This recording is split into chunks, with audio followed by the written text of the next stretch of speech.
Bonjour, mon nom est Claude Vachon. Aujourd'hui, j'aimerais partager avec vous dans 1 Corinthiens chapitre 10. J'espère que vous avez votre Nouveau Testament et que vous prendrez le temps de l'ouvrir pour pouvoir suivre ce que je veux vous partager ce matin.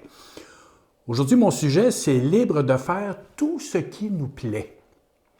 C'est quelque chose de récurrent à l'Église de Corinthe et Paul, même dans cette lettre-là, c'est la première lettre qu'il écrit aux Corinthiens, il revient sur le sujet. On en a parlé il y a quelques semaines dans 1 Corinthiens chapitre 6. On en a parlé aussi dans 1 Corinthiens chapitre 8. Alors vous pourrez retourner sur mon canal, de voir les textes de 1 Corinthiens 6 et 8, parce qu'il revient encore à la charge pour faire comprendre aux chrétiens l'importance. Qu'est-ce que ça veut dire être libre en Jésus-Christ? J'aime dire que Jésus m'a pardonné de mes péchés et qui m'a rendu libre, que la vérité m'a franchi, qu'elle me rend libre. Mais qu'est-ce qu'il veut dire quand il dit ça? Et dans notre contexte nord-américain, bien nous, la liberté, c'est on est free, hein? On fait ce qu'on veut, quand on veut, puis les autres, c'est pas important. C'est très important de ne pas vivre sous le regard des autres. Ce qui est important, c'est moi, c'est mon cœur, ce qui se passe dans ma vie personnelle. Nous sommes très, très, très axés sur le moi. En Amérique, je dirais même un peu partout dans le monde, parce que c'est une doctrine qui se répand depuis les années 60 partout sur la planète. Ça a été la force, d'ailleurs, économique, philosophique des États-Unis et des pays riches, des pays occidentaux. Et on a développé ça avec l'épanouissement personnel. On joue ces mots, là. Et sur le bonheur et sur ce qui m'appartient, l'idée de propriété. Puis on a développé ça avec une grande force. Et on a vu tout ce que ça a fait sur la planète. Ça n'a pas fait juste du mal, ça a fait du bien aussi, là. Mais l'Église, elle, comment doit-elle réagir? Et comment est-ce qu'elle comprend le message de Jésus? Quand Jésus dit qu'il est venu pour faire de nous des hommes libres, est-ce qu'on lit ça comme un Américain, hein? Un Canadien, un Québécois, et que là, la liberté pour nous, bien, c'est comme le peace and love qu'on a vécu dans les années 60. Alors, je me souviens de ça. Je ne suis pas un jeune homme, là. Alors, je me souviens des années 60 où on véhiculait à travers la musique, à travers le psychédélique, à travers la drogue, et les mouvements hippies, le peace and love. Partout, on combattait d'ailleurs la guerre du Vietnam. Et c'était quelque chose qui était très, très important. Mais en même temps, quand on regarde ce qui s'est passé à Woodstock et en Californie, liberté, et ça poussait loin pas mal. Puis ça l'a contaminé, je dirais, un peu partout la philosophie du savoir-vivre. Et les chrétiens, malheureusement, aussi se font absorber par cette pensée ambiante, ce qui nous entoure. Alors, Paul, eh bien, doit vivre ça aussi avec les Corinthiens, parce que, comme je vous répète, les Corinthiens, c'est une ville, Corinthe est une ville qui est riche, qui est abondante, où il y a beaucoup d'idoles, il y a beaucoup de richesses, et la religion, elle est présente aussi. Et donc, il y a beaucoup de permissivité qui se fait chez les Corinthiens, et malheureusement, c'est rentré aussi dans l'Église de Corinthe, où le message de Jésus est déformé par la pensée ambiante, la philosophie du monde. Alors, Paul doit continuellement revenir à la charge. Parce que les chrétiens ont une tendance à se laisser aller, puis à devenir très, très, très, très gracieux, mais dans le mauvais sens du mot, très permissif. Alors, Paul, au verset 23, il nous dit « Nous sommes libres de faire tout ce qui nous plaît, dites-vous. » Oui, c'est ce qu'on dit. On peut faire tout ce qu'on veut. On est libre maintenant. Jésus nous a libérés de la loi, nous a libérés des règlements. Et là, on est bien fort là-dessus, là. Et là, la loi, là, c'est pas juste la loi lévitique, là, la loi des sacrifices. Là. Puis non, nous, tout rentre là-dedans. Là. Et fait que là, on n'est plus capable de mettre de l'ordre. On continue à vivre dans le chaos parce qu'on se dit, non, la liberté, je ne suis plus sous la loi, tu ne me diras pas quoi faire, puis comment vivre, puis je suis un homme libre. Puis là, on pousse à l'extrême. Alors Paul, il dit, c'est ce que vous dites, mais est-ce que tout est bon pour nous? Tout nous est permis. Alors, est-ce que tout est bon pour nous? J'aime l'idée du pour nous et non pas pour moi. Donc, il tient compte de la collectivité, il tient compte de son environnement dans la vie. Et est-ce que cette liberté que j'ai, que j'utilise, est-ce qu'elle me fait grandir en tant que personne? Ou si je demeure un animal, un esclave, prisonnier de mes passions? Est-ce que je prends de la maturité avec cette liberté qui m'est offerte? Bien, j'en doute un petit peu. Moi, je regarde la maturité au niveau de la société, là, et je regarde même des gens de mon âge, beaucoup d'immaturité, des boomers, beaucoup. Ça pense rien qu'à avoir du fun, du plaisir, ça pense à rien d'autre. Ils oublient la raison de leur vie, de leur existence. Ils ne communiquent pas. On communique. Ce qu'on va léguer à nos enfants, c'est de l'argent. Mais qu'est-ce qu'on lègue à nos enfants et à nos petits-enfants? Quand ils nous regardent, est-ce qu'ils voient quelqu'un de mûr, de mature, ou s'ils voient un clown? Quelqu'un qui s'amuse, qui pense rien qu'à ça. Et ces gens-là, c'est ce qu'ils font. Les Corinthiens, ils ne pensent qu'à jouir de tout ce qu'il y a dans le monde, parce qu'ils pensent que c'est ça, la vie. Alors, Paul dit, est-ce que vous êtes en train de grandir? Est-ce que vous êtes en train de prendre de la maturité dans votre vie? Est-ce que vous êtes une aide? Est-ce que vous êtes en train d'aider à bâtir une communauté? Parce que je ne suis pas seul. Puis on est porté dans notre tête à vivre seul, même en couple, même en famille, même dans une organisation quelconque, même dans une église. Ce sont des solitudes qui se rencontrent, qui se voient. Quand je dis qu'ils se rencontrent, c'est un gros mot, là. C'est dans le sens que nous sommes en présence de d'autres solitudes. Alors qu'on doit bâtir une communauté. Et les Corinthiens ont beaucoup de difficultés à ce niveau-là, parce qu'ils ont des conflits. Il y a des péchés qui sont là, qui sont à l'intérieur de l'Église, puis ils ne font rien, ils laissent tout faire, puis tout est beau, tout est correct. Si tout le monde le fait, fais le don. Puis donc, ils ont une philosophie qui est contraire à la pensée de Dieu. Est-ce que c'est bon pour moi? Est-ce que c'est bon pour nous? Alors, nous sommes appelés à un choix. Il dit, sans doute, tout nous est permis, sans doute. Mais tout n'aide pas forcément à croître spirituellement et à bâtir une communauté stable. Qu'est-ce qui se passe dans ma vie? Alors, nous sommes appelés à faire un choix. En tant que chrétiens, en tant qu'Église, l'Église de Corinthe, les gens qui vivent dans l'Église de Corinthe sont appelés à faire un choix. L'égoïsme, vivre pour soi, suivre notre instinct, et que nous sommes comme une île, une entité solitaire dans un groupe, puis je ne vis que pour moi-même, tout est jugé à partir de moi-même, je suis centré sur ma personne, ou l'autre choix, la charité, qui, elle, construit, bâtit quelque chose de solide, de durable. Paul va développer ça tout le long. Puis quand on va arriver dans 1 Corinthiens 13, c'est le summum, c'est la révélation extraordinaire. Ça, c'est dans 2 rencontres qu'on va arriver là. Là, on se prépare. Et là, il met la base, la charité, qui est le lien de perfection qui fait qu'on bâtit quelque chose de solide. La charité ou l'amour, hein, c'est la même chose. Et l'égoïsme, qu'est-ce que l'égoïsme fait?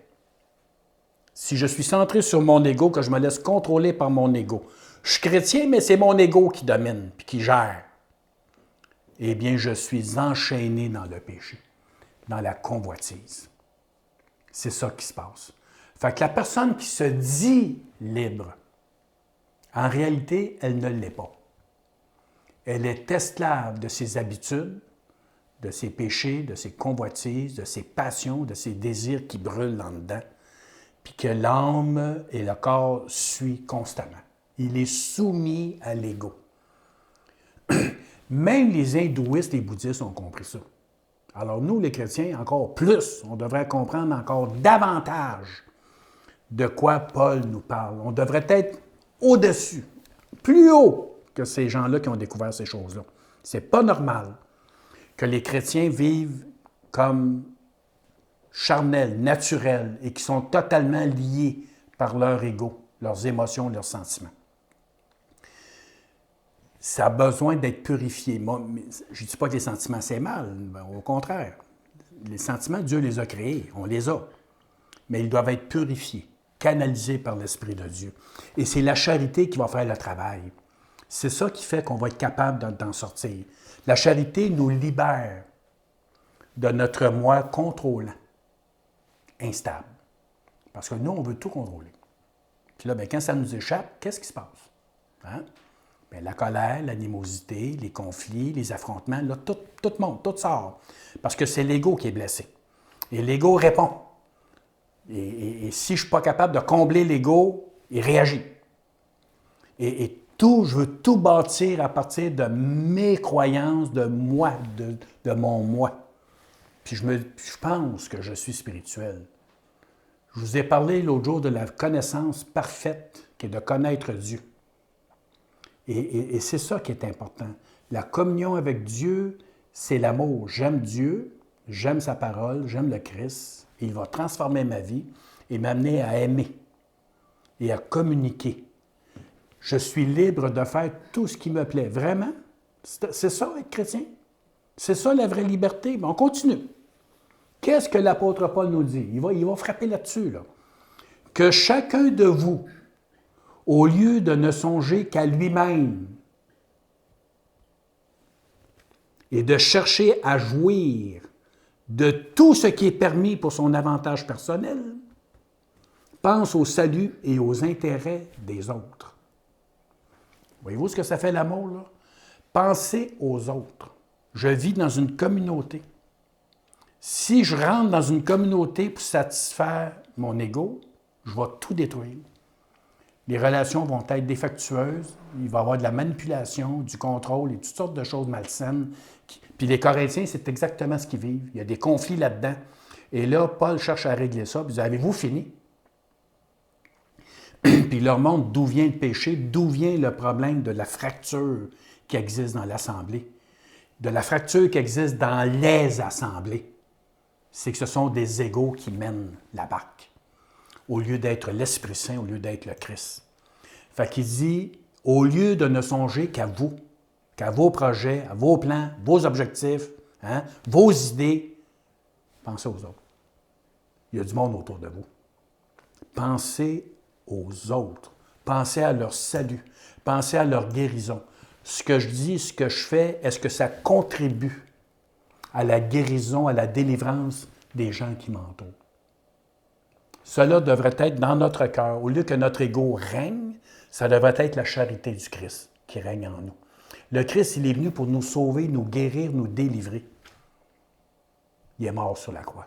S'il avait pensé rien qu'à lui, là, bien, il se serait sauvé en Inde pour rencontrer un hindou, là, quelque chose, là, un maître, un gourou, là, puis il se serait sauvé. Hein? S'il avait pensé juste à lui. C'est pas ça qu'il a fait. Il est resté. Parce qu'il voulait nous sauver, nous sortir des ténèbres, nous sortir de l'obscurité. Il était rempli de l'amour, de la charité de Dieu envers les autres. Il vivait en fonction des autres, de son environnement, même si l'environnement était hostile, désagréable, inconfortable. Il a continué parce qu'il était animé par l'amour de Dieu en lui. Et c'est ce que les chrétiens doivent vivre. Qu'on arrête de vivre pour nous-mêmes, puis de penser qu'à nous, à nos petites blessures, puis à nos souffrances. Nous avons tous des blessures, nous avons tous des souffrances, nous avons tous vécu des choses déplorables. Il faut en sortir. Et venir à Christ et se laisser guérir par lui, se laisser transformer. La vraie liberté, la vraie, c'est d'aimer Dieu puis d'aimer l'autre. Puis de travailler au salut, à la guérison pour moi. Parce qu'en faisant ça, je me guéris moi-même. En étant occupé à l'œuvre de Dieu, en étant occupé au message du Christ, je suis guéri. Il me délivre. Mais pas pour ma satisfaction personnelle, comme certains prêchent. Hein? Vous allez avoir de l'argent, vous allez être en santé, vous allez réussir, vous allez rouler la Mercedes, puis la Lincoln. Puis... Non, non, ça n'a aucun rapport. Il est venu me guérir. Au verset 29, il dit, par conscience, il parle pas de sa conscience à lui, mais de la conscience des autres. Vous dites, mais pourquoi, demandez-vous, ma conscience serait-elle régie par une conscience étrangère et pourquoi ma liberté serait-elle mise en question par des jugements d'autrui? Parce qu'on nous enseigne ça, hein? Il ne faut pas là, que tu te laisses influencer par le regard des autres. C'est vrai, puis c'est pas vrai. Ça dépend de quoi qu'on parle. Le problème, c'est que nous, on applique ça sur tout. On manque de jugement puis de discernement. Ici, dans le contexte il parle dans un environnement où il y a des gens qui sont là, qui m'entourent. Alors, pourquoi que ma liberté de faire ce que je veux est remise en question? Puis je vous donnais l'exemple du vin, je vais revenir avec ça. C'est un exemple qui est facile à comprendre. Alors, pourquoi que je m'empêcherais de prendre un bon verre de vin, un bon rouge, parce que je suis dans la présence de quelqu'un qui n'est pas capable de prendre un verre de vin, qui a des difficultés avec ça, qui a des problèmes, puis que là, il me regarde, puis il est comme déçu, blessé. Puis dans sa tête, il manque de respect, il ne me respecte pas. Puis vous pourriez dire, ouais, mais lui non plus, il n'a pas de respect. Oui, mais c'est toi le fort. C'est toi. C'est toi qui es libre. Lui, il ne l'est pas. Toi, tu l'es. Alors, sa conscience, elle est troublée, puis là, tu n'es pas en train de l'aider, là. Alors, c'est pour ça qu'il dit, pourquoi je me laisserais juger par les autres? Arrête de souffrir. Arrête ça. Il faut être dominé pas par le moi qui veut absolument le prendre, qu'on voit puis qui n'est pas capable de vivre sans ça. C'est quasiment ça, hein? Pensez-y, là. Pensez-y, réfléchissez à ça. Alors, pourquoi? Pourquoi? Verset 31. Parce que... Il répond, parce que soit que vous mangiez, soit que vous buviez, soit que vous fassiez quelque autre chose, vous devez tout faire pour la gloire de Dieu. Tout faire pour la gloire de Dieu. Parce que nous faisons tout pour la gloire de Dieu. Puis là, quand il parle là, de la gloire de Dieu, ce n'est pas là, la gloire du pharaon qui est assis sur un trône en or, là, puis qui est en train de dominer, puis que là, on est devant, puis là, il faut lui donner la gloire. C'est pas ça. C'est pas ça.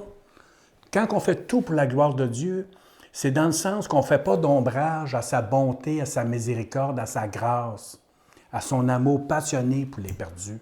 C'est ça la gloire de Dieu. C'est pas de briller sur un trône. C'est pas ça son objectif, d'avoir un peuple qui vont l'adorer comme des esclaves qui sont devant lui puis qui sont en train d'adorer une idole. C'est pas ça.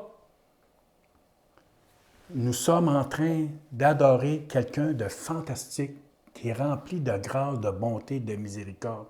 Et si je fais le contraire, j'enlève ça. La gloire disparaît. Comprenez-vous? Ce n'est pas une brillance humaine, mondaine. C'est quelque chose de beau, de profond que j'apporte à l'autre. Donc, je fais tout pour l'honorer. Si nous aimons réellement Dieu, eh bien, on va tout faire pour lui plaire, n'est-ce pas? Si vous aimez vraiment votre femme, votre mari, vos enfants, hein? Si vous les aimez vraiment, c'est quoi vous allez faire? Vous allez tout faire pour leur plaire, leur faire plaisir, puis qu'ils soient heureux dans la vie, le plus que vous pouvez. Hein? On a quand même des limites, là. On demeure des humains, mais on fait tout pour plaire. Nous louons Dieu. Pas juste avec des instruments de musique, avec des orchestres, puis avec des cris, puis des Alléluia, Praise the Lord, puis Oh Jésus est au milieu de nous ce matin parce que nous sommes dans la louange. Vous lirez le psaume 22 au complet, là, pour comprendre ce verset-là. Non, nous louons Dieu par nos actions.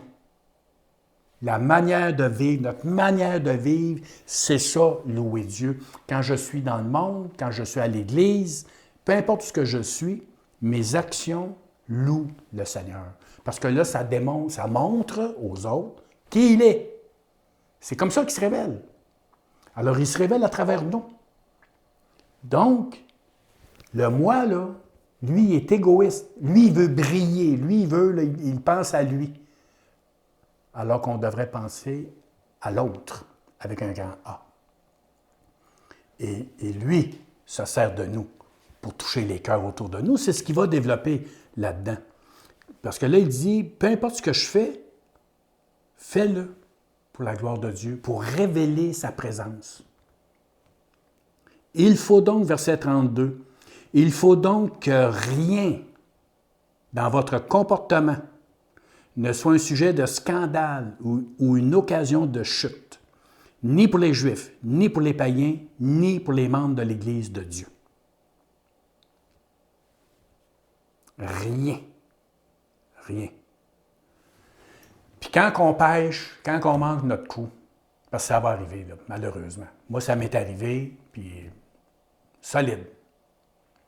Le seul moyen de réparer ça, c'est de confesser mon péché. C'est de l'avouer, d'être humble, puis de recevoir la grâce et le pardon, puis de se relever, puis de continuer. Il n'y a pas d'autre chemin. Nous devons être honnêtes ici, là, devant Dieu et devant les autres. Donc, je dois faire attention. Nous devons faire attention à nos comportements pour ne pas nuire à l'autre. Si je prends ce verre de vin puis je nuis à quelqu'un, c'est pas correct ce que je fais. C'est une fausse liberté. Tu es un homme libre? Hein? C'est ce que tu dis? Tu es un homme libre? Une femme libre? Donc, tu es capable de dire, par amour pour l'autre, je ne l'attendrai pas.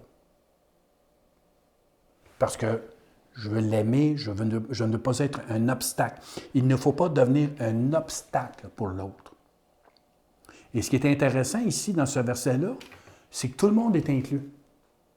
Hein? Parce qu'il dit, là, faites rien de mal, ne soyez pas une occasion de chute pour les Juifs, hein? Pour les païens, puis pour les membres de l'Église. Là, il ne reste plus grand monde. Là, hein? Après ça, il n'y en a plus. Là, il a mis tout le monde. Là. Il y a mes Juifs, il y a mes païens, puis il y a mes chrétiens, l'Église. Mes frères et sœurs, c'est-tu important là, de vivre comme ça dans notre assemblée? Dans nos assemblées, dans nos rencontres? C'est-tu important de faire attention à nos comportements et à ce qu'on dit, de ne pas être une occasion de chute? Que s'il y a des problèmes, il faut les régler positivement, en confessant nos péchés, en étant humble, puis en souhaitant le bien de l'autre. C'est ça, être un chrétien. C'est là-dessus que Paul travaille. C'est là-dessus qu'il dit à l'Église de Corinthe, allez-vous finir par vous prendre en main puis de régler vos affaires? Allez-vous finir par entrer dans la maturité chrétienne puis d'arrêter de souffrir, de laisser votre je, votre moi prendre toute la place? Arrêtez ça!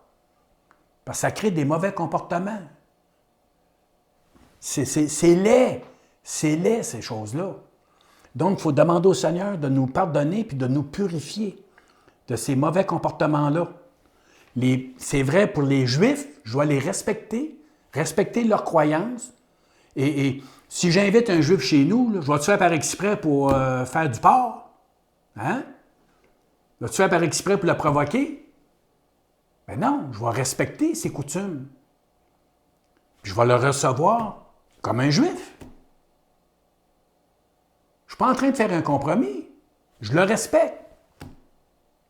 C'est la même chose pour les païens, c'est la même chose pour les membres de l'Église de Jésus-Christ.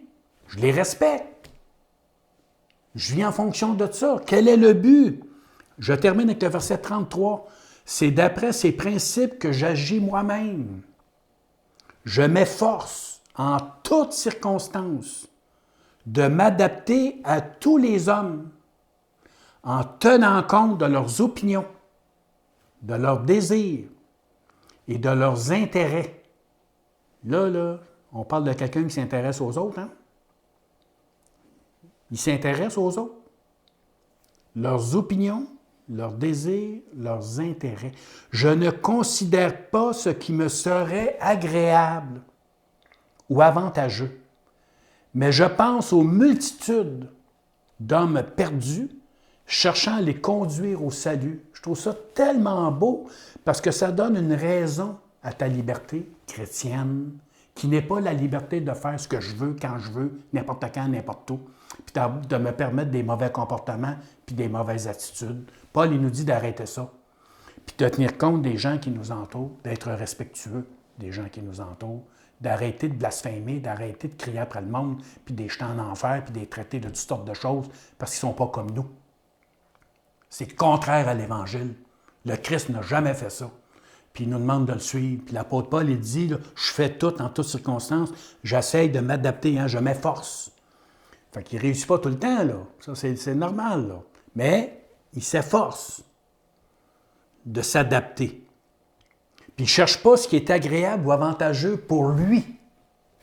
Il le cherche pour l'autre. Donc, faire l'effort de s'adapter, ça ne veut pas dire faire des compromis. Je ne fais pas de compromis. Mais, ça veut dire de faire l'effort de vivre d'une manière à éclairer les humains qui sont perdus et de les conduire au salut, à la guérison. Par mes comportements, mes attitudes, ma manière de vivre, mon objectif est de les amener à Jésus-Christ. Qu'à travers moi, qu'ils voient l'œuvre de Jésus et qu'ils soient touchés. Que ce soit des Juifs, que ce soit des païens, que ce soit des membres de mon assemblée. Je cherche à m'adapter, sans compromis. Le compromis, là, c'est avec le péché, ça. Je ne fais pas de compromis avec ça. Mais par motif de conscience, par amour, par charité, je vais m'adapter, puis je vais essayer de les emmener à la grâce, à la miséricorde, les emmener au salut, à la guérison, à la délivrance, leur montrer le chemin, leur montrer comment c'est beau être chrétien, comment c'est beau de mettre en pratique la parole de Dieu, comment que nos communautés, mes amis, devraient être belles et rayonnantes. Pas par l'artificiel, mais par la charité, vécue entre les membres de l'Assemblée, qui devient lumière du monde. Quel beau projet! Alors, Paul travaille très fort là-dessus. Puis moi aussi.